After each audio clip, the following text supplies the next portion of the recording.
Hi, I'm Judy Bell with NeuroChallenge Foundation for Parkinson's. I'm the executive director. We're very appreciative of the Community Foundation for the support that we have received.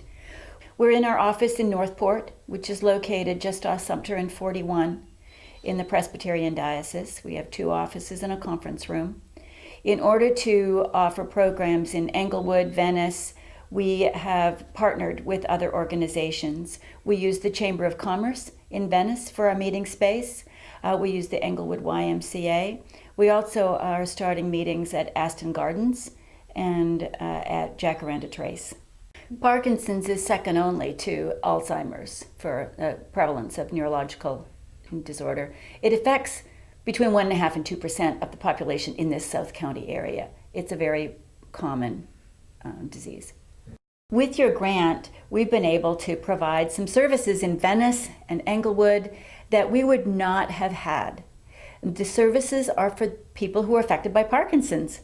I have Jackie Whitus and Jeff Whitus here who are recipients of our services.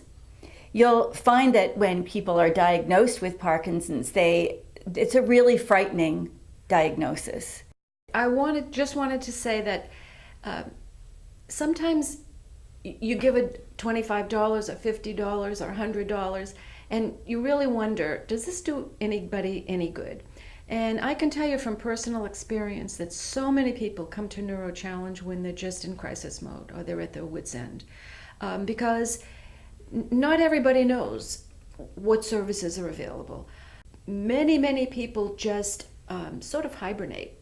And then the situation gets so bad and so out of control and they don't know what to do that they call in a panic.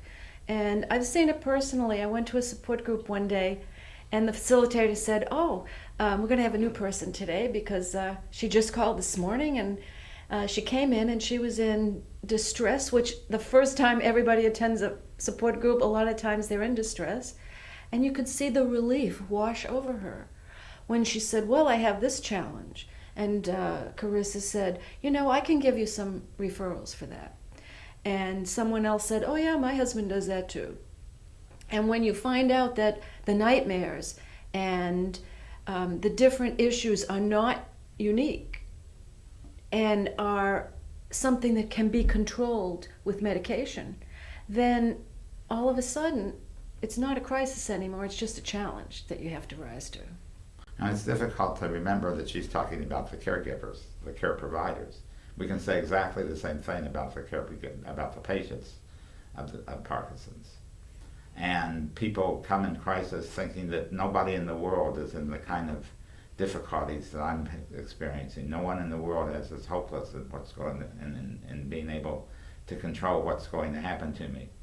But in fact, they meet other people who are in the same position as they are, and people who can work together on solving their own problems with collaboration. So when you get a Parkinson's patient and you get a caregiver provider working together on the same kinds of issues, working with team members, colleagues on the same kinds of issues, it doesn't make it an easy process, but it makes it a doable process. Thank you to the Venice Golf and Country Club Community Foundation for supporting the patients with Parkinson's.